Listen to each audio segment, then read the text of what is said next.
Hoje nós vamos falar sobre comportamento do consumidor na nossa disciplina de gestão de serviços e atendimento ao cliente.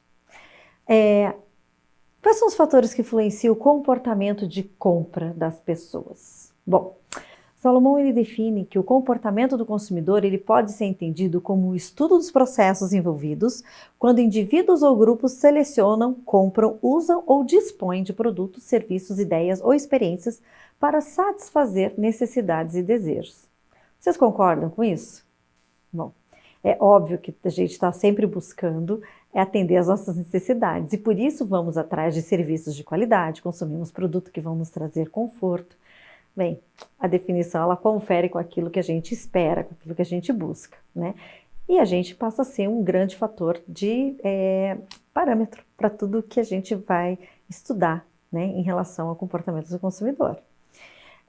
Dentre os fatores que podem influenciar, né, o comportamento, existem 4 fatores que são bem característicos e eles são, de uma forma ampla, considerados como presentes em todos os processos de decisão das pessoas, né, na tomada de decisão de compra, de aquisição.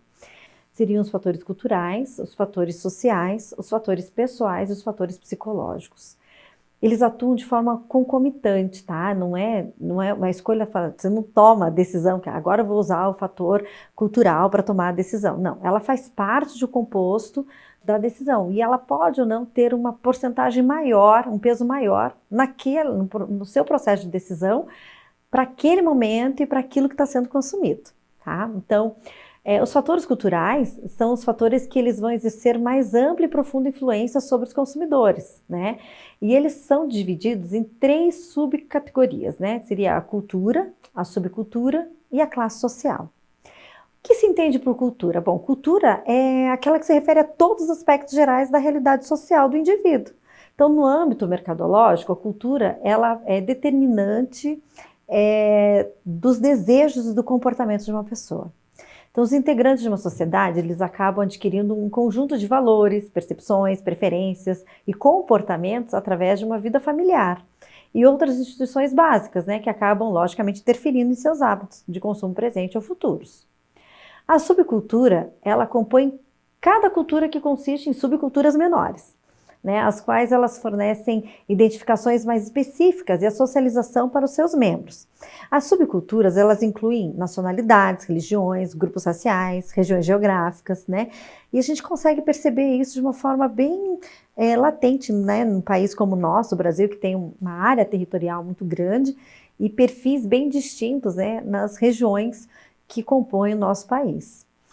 A classe social também é um elemento a ser observado, né, dentro dessa construção, porque a classe social ela se caracteriza como uma divisão mais ou menos homogênea, né, e que ela vai durar dentro da sociedade. E elas são ordenadas hierarquicamente, né, cujos membros eles vão compartilhar dos mesmos valores, normalmente possuem os mesmos interesses e até comportamentos similares. O outro ambiente, né, fora a cultura, né, fora os grupos que a gente tem aí, né, dos fatores de culturais, né, a gente vai falar agora sobre os fatores sociais. Bom, os fatores sociais, eles influenciam no processo de decisão de compra através de alguns parâmetros, por exemplo, grupos de referência, família, os papéis e posições sociais que vão acabar influenciar o comportamento de compra do indivíduo. Então, quando a gente fala de grupo de referência, a gente está falando dos grupos de pessoas que vão influenciar os pensamentos e os sentimentos e, mais do que isso, os comportamentos do consumidor, né? Existem grupos de afinidade que a gente considera como primários e os que a gente considera como secundários, né? Os primários seriam os constituídos pela própria família, né? Os amigos, pessoas mais próximas, vizinhos, colegas de trabalho, né? Esses grupos, normalmente, eles vão interagir de forma mais contínua, né? E são mais informais. Já a influência pelos grupos, grupos de referência secundários, seriam os grupos constituídos pelas religiões, né? Então, afinidades de crenças, de fé, né? Elas tendem a ser mais formais, né?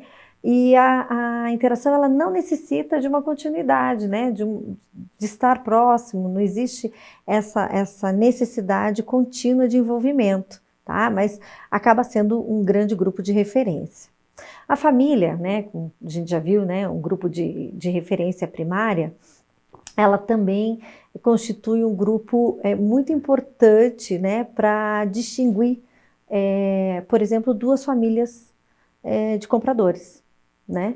Então, eu tenho dentro da minha família, eu posso ter uma formação para o consumo por orientação, que normalmente vem dos meus pais, né? Vem dos nossos pais, e pela orientação da família pela procriação, né? Que é a formação tradicional, da família tradicional, que atualmente está diminuindo, né?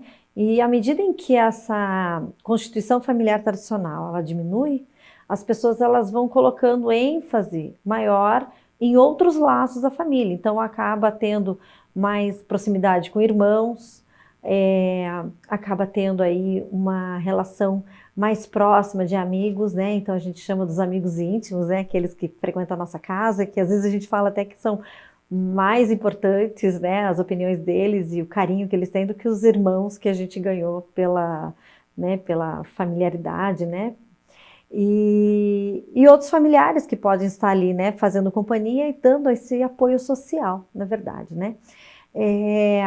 Torna-se então fundamental descobrir, né, quais são os papéis que cada membro, né, tem influência, né, na hora da decisão da compra, da aquisição de um bem ou de serviço, né.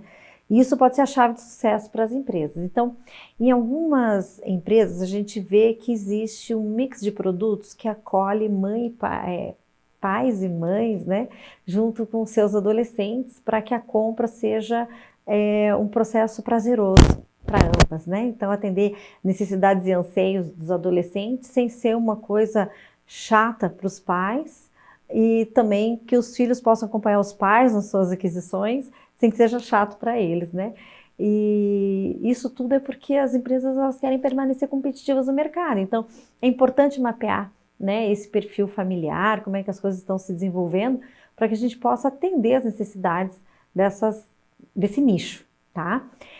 Existe também a questão dos papéis e posições sociais. Então, nos diferentes grupos sociais, né, nos quais as pessoas elas participam ao longo de suas vidas, eles acabam assumindo diferentes papéis, né, e posições nessa jornada, né? Nesse sentido, é fato que as pessoas elas escolhem produtos que representem, né, que comuniquem o seu papel e o seu status na sociedade. Então, as pessoas de diferentes classes sociais, elas tendem a fazer escolhas diferentes em relação às suas roupas, decoração doméstica, local onde vão morar, o uso do tempo para o lazer, a escolha dos meios de comunicação que ela vai fazer, né, padrões de gasto, de poupança, investimentos. Então, tudo isso vai definir uma posição social e vai representar essa pessoa, tá? Falado aí, né, dos fatores sociais, vamos falar um pouquinho agora sobre os fatores pessoais, né? O próprio nome já diz, né? Fatores pessoais, eles estão relacionados às características particulares das pessoas, ou seja, né, são os momentos e as vivências pelas quais um indivíduo está passando, as quais acabam por interferir, né, nos seus hábitos e nas suas decisões de consumo. Elas podem ser identificadas normalmente por 5 elementos que vão compor esses fatores pessoais. A idade, né, o estágio do ciclo de vida da pessoa, então ela tem suas preferências, né, trabalhadas de acordo com a idade que ela está vivenciando. A sua ocupação, o que ela faz, né, o que demanda mais ou menos tempo dela. Suas condições econômicas, o quanto ela pode investir ou, né, despender economicamente para atender, né, e buscar um estilo de vida, e a sua própria personalidade, né. Esses fatores, eles possuem uma influência direta sobre o comportamento do consumidor e por isso é necessário conhecer bem, né, o que move as pessoas, o que elas têm de valor, o que as completa, né. Porque a hora que isso está identificado, as necessidades, os desejos desses indivíduos, né, você cria a possibilidade de um relacionamento entre a empresa e o cliente. Tudo isso, né, é importante, mas fatores psicológicos, eles ressaltam as necessidades desse indivíduo. Então, também importantes os fatores psicológicos, eles trazem um conceito novo que seria a motivação para fazer as escolhas. Novamente, Kotler, né, que a gente já falou dele, ele traz uma definição dizendo que os fatores psicológicos estão calcados como um motivo, um impulso para atender a necessidade que está pressionando a pessoa a agir. A percepção, né, dos consumidores, ela não somente remete a estímulos físicos, mas também ela traz a necessidade dessas conexões com o ambiente, né, e com as condições externas desse consumidor. Então, para que um consumidor ele tome a decisão da compra, é preciso então que ele tenha em sua mente, né, algumas coisas muito claras. Por exemplo, eu preciso entender que eu necessito daquele bem, daquele serviço. Então, precisa ter a existência de uma necessidade, né? Eu preciso, mais do que isso, preciso ter a consciência dessa necessidade, saber, né, o quanto ela impacta na minha vida, na minha qualidade, né? O conhecimento do objeto, que pode satisfazer, né? E o desejo de você satisfazer essa necessidade. E por último, claro, né, e mais importante de tudo, que seria a decisão, né, por determinado produto, a escolha, né, de aquisição de um produto. Então, existem 4 importantes fatores psicológicos que vão influenciar essas escolhas, né? São características, são nominadas por motivação, a percepção, aprendizagem, crenças e atitudes.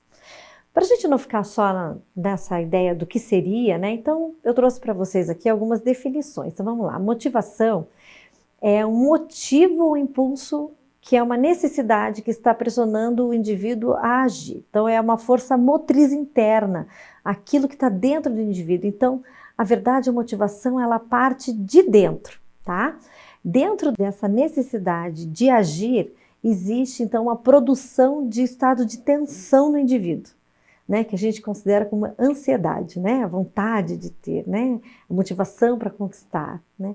E essa tensão, ela fica latente se você não tiver essa necessidade satisfeita, tá? Então, a motivação é o impulso para que você atenda a necessidade, que você realize aquilo, que você haja, vá atrás, né? A percepção, ela vai acontecer depois que eu já estiver motivado, tá? Então, eu já estou motivada a adquirir, por exemplo, um novo carro, então a minha percepção é que eu já estou pronta para agir, né? Então, nesse sentido, eu vou selecionar, organizar, verificar as informações que eu preciso para que eu tenha um significado, né? Para que eu possa criar a realização desse meu sonho, dessa minha necessidade, tá? A percepção, ela pode ser classificada ainda em 3 diferentes processos, tá?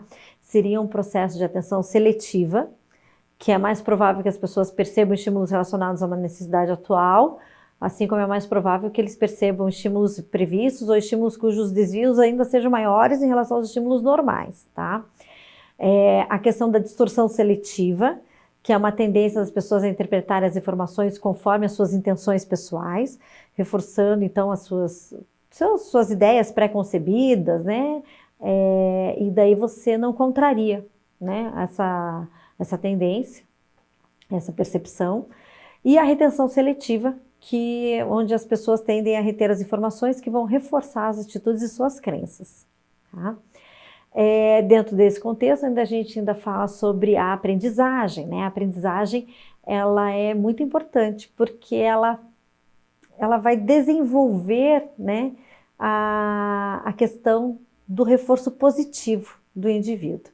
Então, a aprendizagem, ela é considerada como uma mudança ocasionada no comportamento de um indivíduo em função das experiências vivenciadas, né? Então, a partir dessa vivência, dessa experiência, é que ela vai estar buscando sempre sugestões motivadoras para se manter ativa e cumprindo aí seu papel e atendendo suas necessidades, tá? Crenças e atitudes, então também outro valor importante, né? O homem, enquanto indivíduo, ele é dotado de razão e ele tem uma personalidade única, né? Então, a crença, ela é um pensamento descritivo que essa pessoa vai sustentar como algo que as atitudes colocam as pessoas numa estrutura mental. Então, ela pode gostar ou desgostar de um objeto apenas pelas suas crenças, né? Então, é um processo descritivo. Eu não compactuo, eu não gosto, né? De uma determinada situação ou de um determinado produto, né? E a atitude é aquela que vai me colocar, assim, como adquirente ou não desse produto, desse objeto, tá? Entendendo, né, todo esse processo, né, do perfil de consumo, né, das pessoas, a gente começa a tentar entender como é que funciona o processo de compra, né? Então, cabe às empresas mapear esses perfis, né, entender essas necessidades, mas mais do que isso, elas têm que compreender como que esse processo da decisão de compra ela vai se concretizar. E assim ele vai desenvolver todo o seu processo para atender esse cliente, tá? Então, vai começar pela identificação das necessidades individuais, né, ou coletivas, dependendo do tipo da empresa. O mapeamento e captação dessas informações, né? A questão de avaliação, saber qual é o valor que isso traz, que impacto isso traz para a empresa. A tomada de decisão entre oferecer ou não determinado produto, como que eu vou fazer o relacionamento com esse cliente, como é que eu vou fazer com que o cliente também decida pelo meu produto. E a questão do pós-compra, né, que é o atendimento, né, depois que você já, como fornecedor, como empresa, já atendeu as necessidades do seu cliente, como é que você pode fidelizá-lo, né? E por cliente, né, o pós-compra é saber como ele está sendo cuidado, né? Se a pessoa valorizou o seu empenho, né? Todo aquele trabalho que ele teve, né, para compactuar todos os fatores que vão compor o seu poder de decisão, para que ele seja reconhecido para essa empresa, né? Então, primeira coisa que a gente vê nessa construção do processo de compra seria reconhecer o problema. Então, entender o que é a situação que eu tenho e aquilo que eu desejo, né? Como é que eu quero desenvolver, o que eu quero provocar no meu cliente, né? Enquanto empresa. Depois, buscar a informação desse cliente. Então, buscar as relações pessoais dele, fontes comerciais, como é que é o poder de compra, né? Hoje a gente sabe que as empresas fazem pesquisa de crédito para saber o que ele pode oferecer, que tipo de composto ele pode oferecer de produtos para que atenda às necessidades dessas pessoas, né? A avaliação das alternativas, né?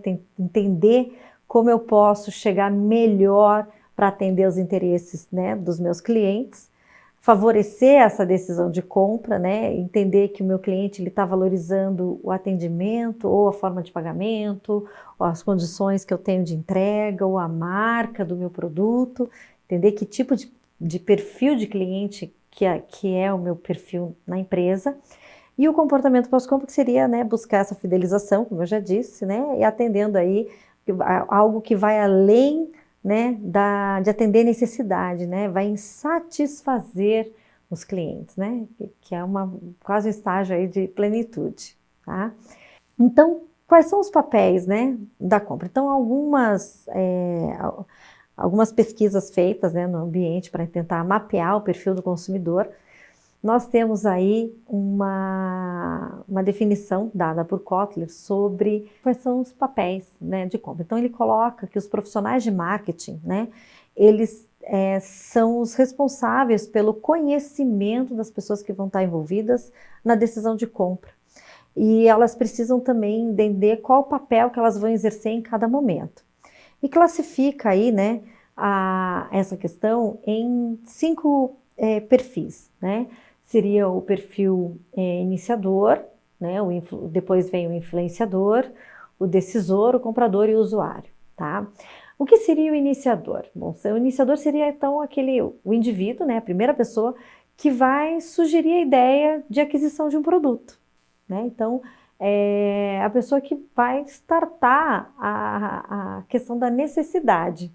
Então, por exemplo, aquele aspirador de pó robô, iRobot. Então, você mostra o produto, apresenta o produto, então a pessoa começa a entrar, isso deve ser legal, vai economizar meu tempo, né? Então, você começa a pensar que aquilo seria bom para você. Então, vai iniciar sua questão da necessidade. O influenciador seriam as pessoas elas já adquiriram o produto e têm uma posição favorável ou não. Então, se você está na dúvida de comprar um aspirador de pó desse que faz tudo sozinho, você vai ver se, antes de comprar, você vai ver se algum amigo já adquiriu e perguntar o que ele está achando da performance do produto. Se vale o custo-benefício, né? A partir disso, você passa, então, a ser o decisor, né? Então, o decisor é aquele que vai decidir sobre a compra. Então eu vou comprar, não vou comprar, né? Como é que eu vou trabalhar essa situação? Muitas vezes são as perguntas que você tem que fazer.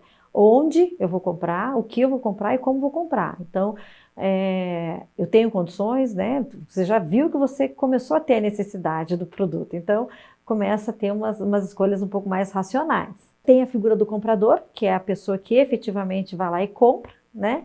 E aquele que utiliza, né? Então, claro que nesse exemplo do aspirador de pó que eu dei, você vai ter a figura do decisor, do comprador e do usuário numa figura só, uma pessoa só, né? Em outros momentos, não. Você pode ter alguém que vai decidir sobre a compra, a gente vai ter uma pessoa que vai comprar e outra pessoa que vai utilizar. Então, se a gente está falando de um comércio que tem interceptação de outras pessoas nessa construção, nessa venda, né, nesse relacionamento, né, de compra, a gente vai ter pessoas diferentes em cada uma dessas características, tá? Quais são os tipos de comportamento que a gente tem na compra? Bom, a gente tem um comportamento de compra que é complexo, né? Primeiro é aquele que o consumidor está totalmente envolvido com a compra, né? E ele sabe as diferenças entre marcas. Então, normalmente, esse comportamento, ele remete a um investimento muito alto, né? Então, por exemplo, você vai comprar um apartamento, um carro. Normalmente, o comportamento dessa compra ela é mais complexa, não é uma coisa que eu vou por impulso. Ninguém entra numa concessionária e fala, hoje eu resolvi comprar um carro, deixa eu olhar, gostei da cor e vou comprar. Não, né? Então, você faz pesquisa, você vai saber qual é o rendimento do carro, aquilo que é valor para você, se você quer conforto, se você quer economia, se você quer estabilidade, autonomia, é o que você busca como valor. Então, você vai acabar fazendo muitas pesquisas, vai entender sobre várias marcas para poder fazer a sua melhor opção. Então, esse comportamento, ele acaba sendo um comportamento mais complexo, ele demanda muito mais informação. Existe um comportamento de compra com dissonância reduzida, né? Então, é assim, eu tenho um envolvimento, mas eu não percebo diferença entre as marcas, né? Então, uma condição, por exemplo, que você pode usar, né, como exemplo desse comportamento com dissonância, seria a compra de calçados, né? Aí eu quero um sapato que seja confortável, mas a marca não importa, né? O meu valor é conforto, tá? E claro, dependendo do seu status, do nível social que você está, do seu poder de compra, você vai buscando melhorias, né, de qualidade em relação a marcas, mas não é a marca que define, sim o conforto daquilo que você está buscando, tá? Já o comportamento de compra habitual é aquele que não tem muito envolvimento e as pessoas não ligam para marcas, né? Então, por exemplo, pão, né? O pão pão francês, você não vai, você pode até preferir uma padaria, mas você não deixa de consumir, né, o produto, né? Ele é fabricado de uma forma padrão em todas as padarias, né? Umas com um pouco mais de requinte, outras não, mas acaba você tendo aí uma compra habitual. Então não exige de você muito esforço para pesquisar, para comprar pão, né? Então são comportamentos, né, de compra que são mapeados de acordo com os produtos que vão ser consumidos, tá? Então, como eu disse, né, o comportamento de compra complexo ele ocorre quando o consumidor está altamente envolvido com a compra e consciente das diferenças significativas, né? Geralmente ocorre quando o produto é muito caro. Já o comportamento de compra com dissonância, o consumidor ele está envolvido na compra, mas percebe pouca diferença da marca. Ele vai agir e depois fica alerta a comentários sobre o produto que foi adquirido, tá? Então, normalmente nesse comportamento de compra com dissonância, ele vai primeiro para a decisão de compra, depois ação e crenças, né? São as etapas desse comportamento. Já o comportamento de compra habitual tem baixo envolvimento, né? A marca pouco importa, né? Não há uma questão de lealdade favorecendo esse comportamento, tá? Quais são as diferenças, então, que a gente pode perceber do consumidor de serviços, né? Bom, uma diferença que existe entre os processos de compra, né, de serviços e que reside na interatividade das relações do consumidor com a empresa, e tem os consumidores de serviços que vão avaliar o serviço enquanto interage com o prestador de serviço. Para comercializar serviços de modo eficaz, é preciso entender que o consumidor de serviço compra uma experiência. Então, o processo de compra do consumidor de serviço é uma experiência que é fornecida por um processo interativo, mesmo quando é um serviço para algo que já é do consumidor, né? Por exemplo, a necessidade de manutenção do carro. O processo de produção e consumo de serviço, ele implica numa série de interações pessoais entre o consumidor e a empresa de serviços. As demais interações entre o consumidor de serviços, as instalações de funcionários, a empresa também são inevitáveis, mas elas não são o caminho principal. É dessas interações interpessoais e com o ambiente que a experiência do serviço ela vai ser adquirida, vai ser percebida, né? Então, o consumidor de produtos, ele escolhe quando e como vai usar o produto.